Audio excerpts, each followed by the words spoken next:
une nouvelle vidéo qui sera le bilan du mois de juillet. Et je m'excuse d'avance pour la dégaine, pour le temps pourri et le fait est que je vais être assez concise, je pense, pour ce bilan parce que je suis en congé depuis 13 h début d'après-midi et je pars demain matin à 6 h en vacances, donc j'ai beaucoup de choses à faire, donc je vais essayer d'aller assez vite pour ce bilan, sachant que je veux également vous tourner le book haul.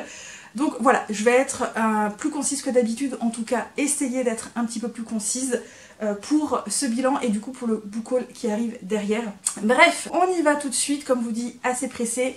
Donc au mois de juillet, j'ai lu 6 livres, dont 3 romans et une saga graphique terminée en 3 tomes.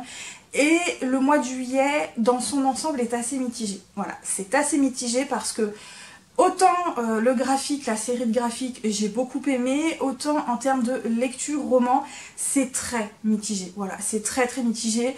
Dans l'ensemble, j'ai bien aimé mes lectures, mais c'est pas des romans qui, pour moi, sont dans le top du top. J'ai passé des bons moments, mais ça restera pas ancré dans ma mémoire très longtemps. Mais bon, que voulez-vous, hein, on peut pas avoir tout le temps de super bonnes lectures, sinon ce serait trop facile, sachant que début d'année j'ai eu des mois très compliqués, ensuite ça a été topissime, donc voilà, ça fluctue pas mal cette année en 2024, mais bon c'est pas grave, je ne vis pas mal le fait que le mois de juillet a été compliqué, sans compter qu'en plus j'ai remplacé ma collègue qui a eu un arrêt d'1 mois et demi, donc vraiment beaucoup de fatigue, beaucoup de stress, beaucoup d'autres choses très personnelles à penser, donc voilà, je vis pas mal le fait que les lectures, ça n'a pas été ça. Bref, du coup, je ne tergiverse pas plus, pardon, et on y va tout de suite. Je commence du coup par la saga de manga qui est donc Sanctify de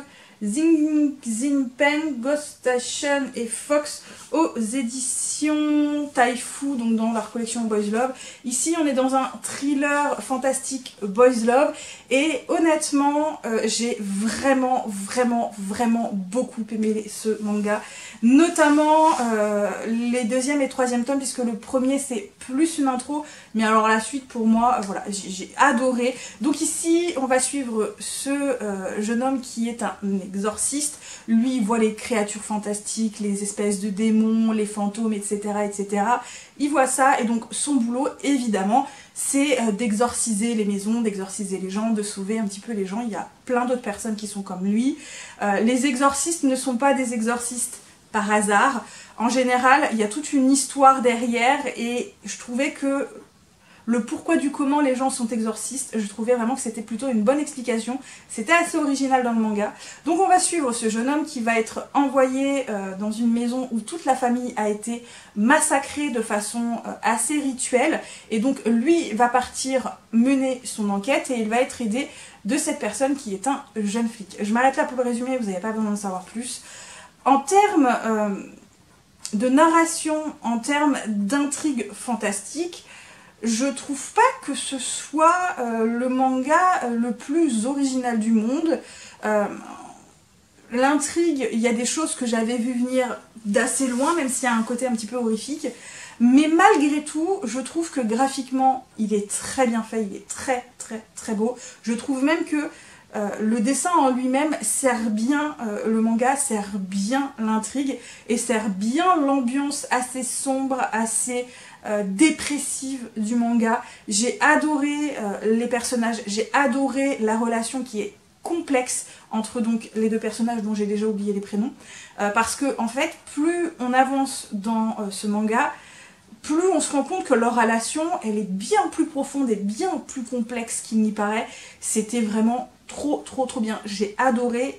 Et moi j'étais persuadée que c'était terminé en 3 tomes, sauf que quand on voit l'épilogue du 3e tome on fait mais what? Mais c'est quoi cette fin, ce truc? Mais on s'y attendait, moi je m'y attendais tellement pas.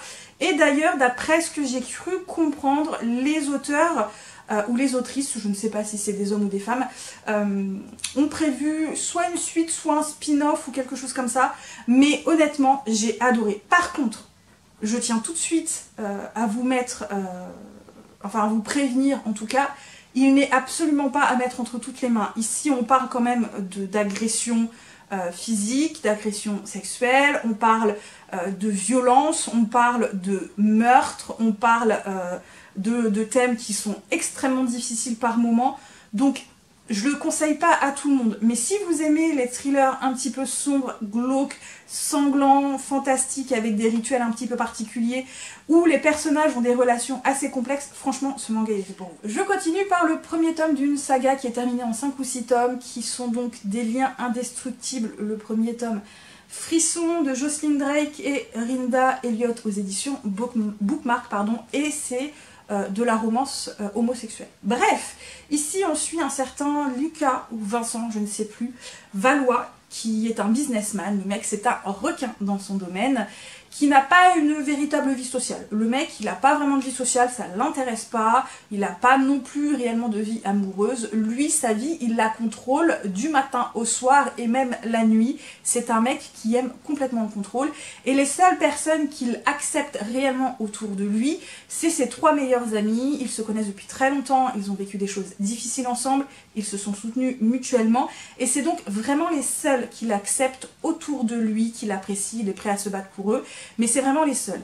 Cet homme, Lucas Valois, va acheter un bâtiment, un terrain, et malheureusement ça ne plaît pas à tout le monde, jusqu'au jour où pour essayer de lui faire abandonner son projet, on va l'agresser très très violemment, et donc l'un de ses meilleurs potes qui est patron d'une société de garde du corps va lui en imposer un, il ne va pas lui laisser le choix, il va lui dire ce mec il va te suivre 24 heures sur 24, il va pas te lâcher d'une semelle tant qu'on n'aura pas découvert le fin mot de l'histoire et que tu seras en sécurité. Il s'avère évidemment que les deux, très rapidement, se rendent compte qu'ils sont très très attirés l'un par l'autre. Je m'arrête là pour le résumer. Vous n'avez pas besoin d'en savoir plus. C'est de la romance, c'est assez classique, c'est des choses qu'on a déjà pas mal vues. Et dans l'ensemble, c'est une lecture que j'ai appréciée, que j'ai bien aimée, qui ne sort pas réellement de l'ordinaire. Il y a de la tension entre les personnages sont assez intéressants, ils ont des bons développements, on commence à découvrir déjà dans le premier tome les personnages qui seront les personnages principaux des tomes à suivre également. Dans l'ensemble, voilà, j'ai passé un bon moment, mais malgré tout, j'ai eu beaucoup de mal à m'attacher aux personnages de ce premier tome, et même les amis, je les trouve hyper durs dans ce roman, je les trouve vraiment difficiles, compliqués, et vraiment, ils ne sont pas trop capables de faire de concessions. C'est des gens qui sont écorchés, c'est des gens qui ont vécu des choses assez désagréables, même des choses parfois assez horribles, et qui ont gardé des séquelles psychologiques.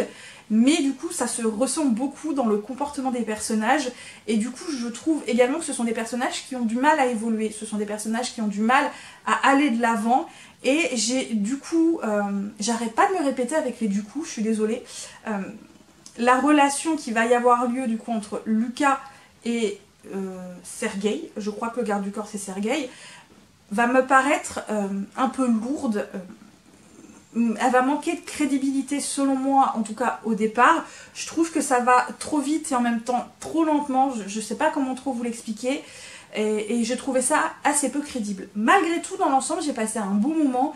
Finalement, je lui en demandais pas plus, ça a fait le travail et c'est déjà pas mal. Je continue du coup par un roman qui n'a pas spécifiquement bien fait avec moi. J'ai bien aimé mais j'ai pas retenu grand chose. Je n'irai pas le deuxième tome qui est prévu pour cette année d'ailleurs. Je crois qu'il est déjà sorti mais je ne sais plus vraiment quand. En tout cas, il s'agit de celui-ci qui est Royal Blood de Aimé Carter aux éditions PKJ.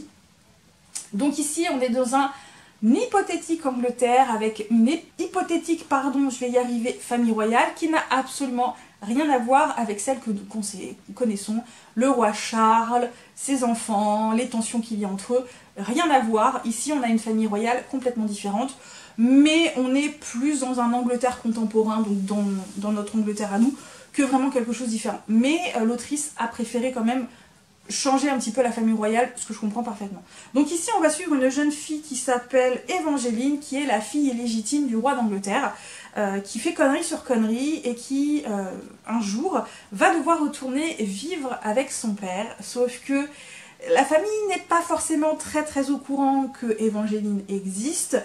Évidemment, on va lui faire subir pas mal de choses pas très agréables. Et un jour, malheureusement, elle va être plus ou moins accusée du meurtre d'un jeune homme de son âge qui était assez proche de la famille royale. Je m'arrête là. Pour le résumé, vous n'avez pas besoin d'en savoir plus. Moi, j'aimais bien l'idée d'une fille légitime qui entre dans la famille royale, qui finit par être reconnue par la famille royale, mais comment s'adapte une jeune fille qui n'y a jamais vécu, d'un père qu'elle ne connaît finalement absolument pas, puisque dans l'histoire elle ne le connaît pas, et comment elle s'adapte. L'idée me plaisait bien, et c'est pas que c'est mal fait, mais c'est que j'ai trouvé que c'était longuet. Je trouvais qu'on s'ennuyait, le personnage féminin, Evangeline, parfois me tapait un peu sur le système. Sa demi-sœur est un cliché au possible qui m'a également un petit peu gavée.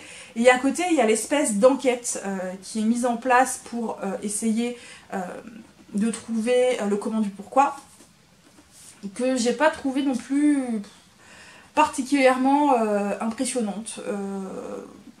Elle avait pas beaucoup d'intérêt. En plus, c'était pas amené tout le temps, c'était des petites touches de l'enquête, etc., etc. Les premiers amours d'Evangeline, etc. Ouais, non, honnêtement, j'ai plus trop de souvenirs de ce qui se passe. Ça m'a pas marqué plus que ça. Et je termine par un roman que j'ai plutôt bien aimé. Il s'agit donc du premier tome de la saga de The Curse of Saints de Kate Dramis aux éditions Calix, donc dans le format relié qui est juste de toute beauté. Donc ici on est dans un univers de fantasy, dans un royaume en particulier. On va y suivre notamment Will et Aya qui font partie de la Tria, donc un trio qui est la garde rapprochée de la reine et qui également sont ses espions, ses enquêteurs, etc., etc.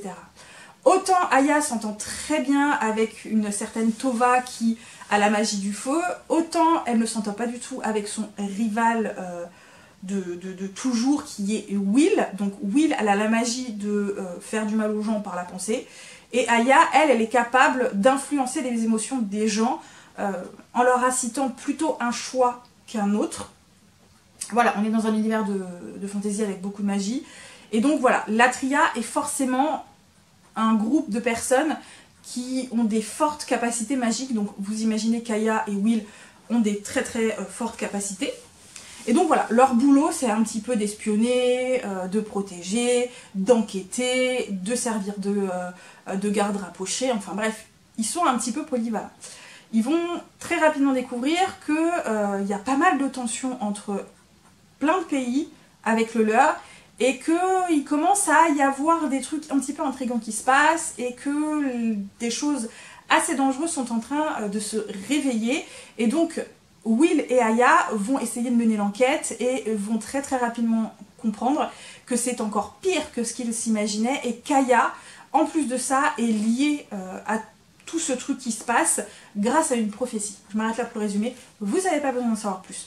Honnêtement, question intrigue, question personnage, c'est classique, c'est cliché, c'est du vu, du déjà revu, mais malgré tout, moi j'ai bien aimé, honnêtement j'ai bien aimé le récit, j'ai bien aimé la narration, j'ai bien aimé l'évolution des personnages, j'ai bien aimé l'univers qui, pour du young adulte, je trouve que c'est plutôt bien amené, c'est un univers assez dense, on a tout un système de magie qui est plutôt bien fait également, avec vraiment une hiérarchie en fonction de ses capacités, et dans l'ensemble l'univers était cool. Dans l'ensemble, l'intrigue, malgré les clichés, était plutôt sympathique. Les personnages sont attachants, même si parfois c'est compliqué. J'ai notamment adoré Will et Aya, littéralement, pratiquement dans la moitié du roman, essayer de s'entretuer, parce qu'ils se haïssent de toute leur âme. Jusqu'au moment où, évidemment, ça switch, puisqu'on est dans de la romantasy. Et il va y avoir un moment où ça va switcher, à force de vivre des choses compliquées, tous les deux vont se rapprocher d'une certaine manière. Maintenant, même si dans l'ensemble j'ai trouvé que c'était un bon roman, que j'ai passé un bon moment, il y a beaucoup de clichés, il y a des longueurs, et je trouve qu'il y a des choses que l'autrice va intégrer au récit qui pour moi n'ont aucune utilité, mais vraiment aucune. Ils n'apportent absolument rien au récit. D'ailleurs, je ne comprends même pas pourquoi elle a introduit certaines choses. Le loup a une raison. Peut-être qu'il y aura un véritable intérêt par la suite dans le second tome, voire dans le troisième tome, je ne sais pas. Mais pour le moment, ils ont été introduits d'une certaine façon, et pas que cette chose-là en particulier, mais d'autres choses ont été introduites, je trouve, mais mal introduits, ce qui fait que on a l'impression qu'ils sont là, juste pour être là. Voilà, que l'autrice voulait les rajouter pour les mettre là. Et j'ai trouvé ça extrêmement dommage. Malgré tout, moi j'ai passé un très très bon moment. Je lirai la suite avec plaisir parce que j'aime bien les personnages, parce que j'aime bien le récit, j'aime bien la façon dont le tout est emmené. Et finalement, bah c'est pas plus mal. Et petit point positif en plus, pour le coup, c'est peut-être de la romantasy, c'est peut-être du young adulte, mais on a des personnages qui sont déjà un peu plus âgés que d'habitude puisqu'ils ont entre 25 et 26 ans. Voilà, ils sont un peu plus adultes et je trouve bah, que c'est plutôt pas mal. Et voilà, j'en ai du coup terminé pour cette vidéo qui fut laborieuse, je m'en excuse. J'ai bafouillé, j'ai mâché mes mots, je ne sais pas si ça a été toujours très compréhensible, mais j'espère que ça vous a malgré tout bien plu. N'hésitez pas à me le dire en commentaire, ce qui vous a plu, ce qui vous a pas plu, si vous avez trouvé que j'étais pas très éloquente dans mes mots. N'hésitez pas non plus avec les emojis pour ceux qui viennent régulièrement et qui ont l'habitude, vous connaissez la rengaine. N'hésitez pas non plus avec les petits pouces bleus, ça fait toujours plaisir. N'hésitez pas à vous abonner également si l'envie vous en vient, à me suivre sur d'autres réseaux, notamment TikTok et Instagram. Moi, je vais vous souhaiter de très bonnes lectures, à très bientôt pour une nouvelle vidéo et comme je vous le souhaite toujours, prenez bien soin de vous.